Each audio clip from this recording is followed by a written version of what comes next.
सही है। साथियों नमस्कार। और आज प्रस्तुत है कक्षा 9 का सामाजिक विज्ञान विषय का ये भारत और समकालीन विश्व भाग 1 कक्षा 9 के लिए। ये जो कक्षा 9 की पुस्तक है, इस पुस्तक में से 20 अंक का प्रश्न पत्र में 20 अंक का आएगा। इसमें से 20 नंबर छात्र इसमें से पा सकते हैं बहुत ही आसानी से। इसका कुछ पार्ट कम भी हुआ है। जावा के जंगल, पशुचारक समाज, ये कुछ टॉपिक इसमें से कम भी हुए हैं, ये ध्यान रखना है। सबसे पहला जो टॉपिक है इसमें फ्रांसीसी समाज के 3 स्टेट, ये फ्रांसीसी क्रांति इसमें सबसे पहले है। फ्रांसीसी क्रांति कब हुई, ये प्रश्न आता है, फ्रांसीसी क्रांति कब हुई? तो एक सन हम याद करेंगे, सन 1589 ईस्वी। इसको हमें ध्यान रखना है। ये 1589 ईस्वी जो है ये बड़ी इंपॉर्टेंट है। 1789, ये 1789 की क्रांति है। और यहां 1789 की क्रांति हुई। इसकी क्रांति की कुछ वजहें थी। इसमें हम वजह देखेंगे फ्रांसीसी समाज के 3 स्टेट। इसमें प्रथम स्टेट में जो पादरी वर्ग होता था और राजा होता था। समस्त पादरी वर्ग और राजा जो होते थे वो प्रथम स्टेट में गिने जाते थे। ये दोनों ही टैक्स लेते थे। एक फीट नाम का टैक्स लेते थे, एक टीट नाम का टैक्स लेते थे।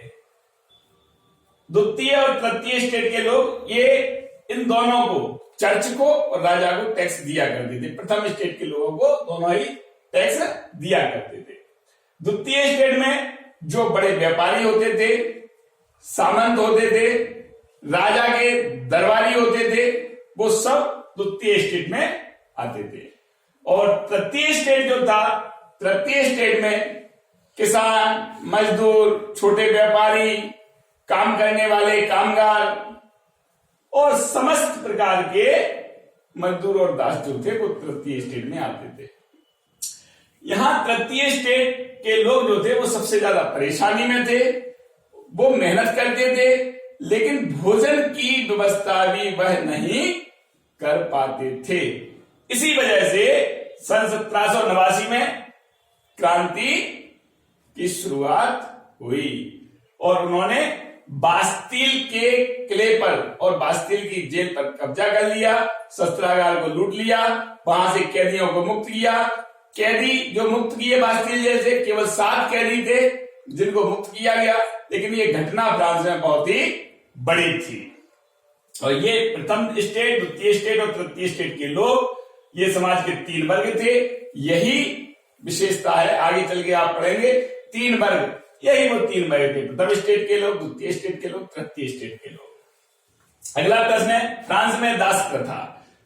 ये एक बहुत बड़ी बात थी। फ्रांस में दास प्रथा लंबे समय से रही। और ये नीग्रो, ये ध्यान रखना है, कौन सी प्रजाति के लोग होते थे? नीग्रो प्रजाति के लोग होते थे। तो अफ्रीका महाद्वीप से लाया जाता था कैद करके। अब ये जो नीग्रो थे ये अफ्रीका महाद्वीप से जहाजों के द्वारा यूरोप और अमेरिका के बाजारों में लाए जाते थे। यहां फ्रांस में जितने भी कारखाने थे, बड़े बड़े जागीरें थी, वहां नीग्रो लोग काम करते थे, उनसे काम लिया जाता था। और दास व्यापार बड़ा ही उन्नत था, फल फूल रहा था। और दास प्रथा बहुत ही जोरों पर थी। ये 1789 की क्रांति में ये जो दास थे इन्होंने भी सहयोग किया क्रांति में एक तरह से। और 1794 ईस्वी जब आती है, दास प्रथा यहां बंद कर दी जाती है। क्रांति के लगभग 5 साल बाद जो सीनेट बनती है फ्रांस में, सीनेट द्वारा एक आदेश पारित होता है और उसमें दास प्रथा पर रोक लगा दी जाती है। लेकिन अगले 10 वर्षों बाद जब नेपोलियन वहां शासक बन गया और नेपोलियन ने महसूस किया कि बिना दासों के बड़ा व्यापार और कारखाने और कृषि ये संभव नहीं है, तो नेपोलियन ने अगले 10 वर्षों बाद फिर से दास प्रथा चालू कर दी।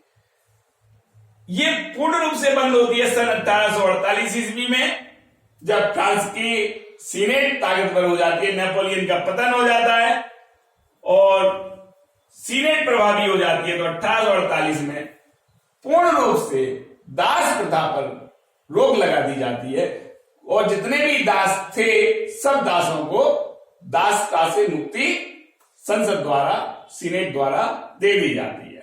तो यहां दास प्रथा का पूर्ण अंत हो जाता है।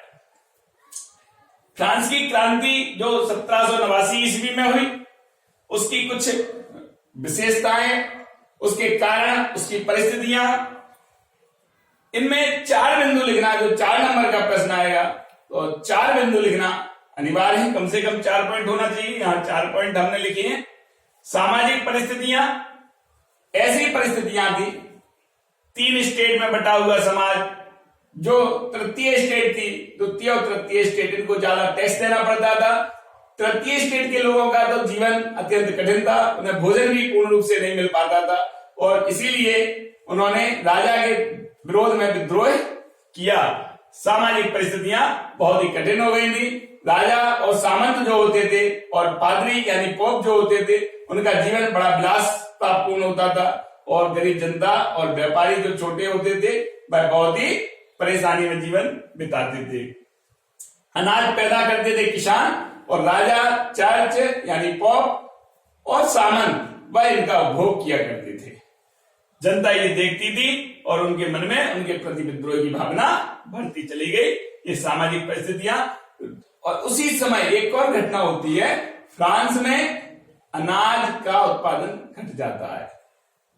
जैसे ही अनाज का उत्पादन घटता है, लोग परेशान हो जाते हैं और वह भोजन के लिए लाइन लगाना पड़ती थी। वहां जो ब्रेड मिलते थे, रोटियां मिलती थी, उनके लिए लंबी लंबी लाइनें लगाना पड़ती थी। तो ये भी सामाजिक परिस्थितियों की में गिनी जाएगी और बड़ी समस्या हुई और लोगों ने क्रांति का प्रारंभ किया। दूसरा, आर्थिक परिस्थितियां। जितनी भी क्रांतियां हुई हैं, उन सभी क्रांतियों के लिए आर्थिक परिस्थितियां निश्चित रूप से जिम्मेदार होती है और समाज से सारा टैक्स यानी द्वितीय और तृतीय स्टेट से सारा टैक्स राजा, उनके सामंत और चर्च ले लिया करते थे।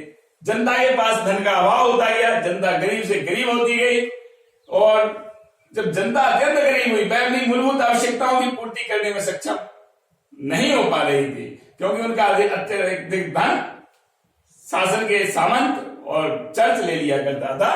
तो ये आर्थिक विषमता उत्पन्न हुई समाज में और जनता क्रांति के लिए प्रेरित हुई। तीसरा बिंदु जो है दार्शनिकों का योगदान। इसमें John Locke, Jean Jacques Rousseau और मॉन्टेस्क्यू, ये 3 विद्वानों के नाम विशेष उल्लेखनीय है। इनका लेखन बड़ा बेहतर लेखन था और इनका लेखन जहां जहां पहुंचा फ्रांस में, वह लोग क्रांति के लिए प्रेरित हुए। जीन जैक्स रूसो ने कहा कि जितनी संपत्तियां शासन की हैं, उन पर सभी लोगों का अधिकार होना चाहिए। एक जमीन का कोई टुकड़ा अगर कोई घेर लेता है तो उसका होना चाहिए, उसका कोई दूसरा हक कैसे जता सकता है। उसके जो विचार थे बड़े क्रांतिकारी थे। तो ये John Locke, Jean Jacques Rousseau और मॉन्टेस्क्यू, इन लोगों के लेखन का प्रभाव फ्रांस में हुआ और वहां क्रांति का सूत्रपात सन 1789 ईस्वी में हुआ। इसकी अगर तारीख ध्यान करना तो 14 जुलाई सन 1789, ये तारीख भी अपन ध्यान कर सकते हैं। राजनीतिक कारणों में जो लुई 16वां उस समय राजा था, लुई 16वां कौन था राजा? लुई 16वां, ये अत्यंत विलासी राजा हुआ और ये जनता की ओर ध्यान नहीं देता था और सामंत और पॉप से ये डरता था, सामंत को अपने साथ में लेके चलता था और जनता की तरफ बिल्कुल ध्यान नहीं देता था। जनता का के लिए कोई विकास कार्यक्रम नहीं थे, जनता के लिए रोजगार, शिक्षा का अभाव हुआ। ये सारी चीजें राजनीतिक कारण में सम्मिलित थी और राजा का विरोध लगातार हो रहा था फ्रांस में। तो ये फ्रांस की क्रांति का एक और कारण रहा। अगला जो है नेपोलियन के उदय के कारण। नेपोलियन के लिए फ्रांस की क्रांति के बाद 1789 के बाद ऐसी परिस्थितियां बनी कि वहां सीनेट का उदय हुआ। सीनेट में प्रथम स्टेट के लोगों को कम रखा, द्वितीय और तृतीय स्टेट के लोग ज्यादा आए। धीरे धीरे कानून बनाया गया, संविधान बनाया गया, लेकिन वो लंबे समय तक नहीं चल सका। वहां की जनता को और वहां के सीनेट के लोगों को लगने लगा कि कोई एक ऐसा व्यक्ति चाहिए जो फ्रांस को संभाल सके। उसी समय नेपोलियन जो था वो सेना में एक सिपाही के पद पर काम करता था। धीरे धीरे वह आगे बढ़ता गया और उसके लिए वहां का चांसलर तक नियुक्त किया, मुख्य सेनापति और उसके बाद चांसलर तक नियुक्त हुआ। और नेपोलियन जब मजबूती से फ्रांस में स्थापित हुआ तब उसने कई युद्ध लड़े और फ्रांस की ताकत का पूरे विश्व को एहसास कराया। फ्रांस उस समय इतना ताकतवर हुआ कि उससे टकराने वाला अन्य कोई राष्ट्र शेष नहीं था।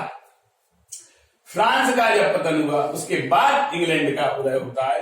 तो ये नेपोलियन के उदय के कारण फ्रांस की क्रांति के बाद अस्थिर हुआ प्रशासन, वहां कोई ताकतवर नेता का ना होना, अभाव होना, और तृतीय स्टेट और द्वितीय स्टेट के लोगों को लगा कि हमारे देश में एक कोई ऐसा व्यक्ति चाहिए, ऐसे व्यक्ति की आवश्यकता महसूस हुई जो उनके देश को संभाल सके।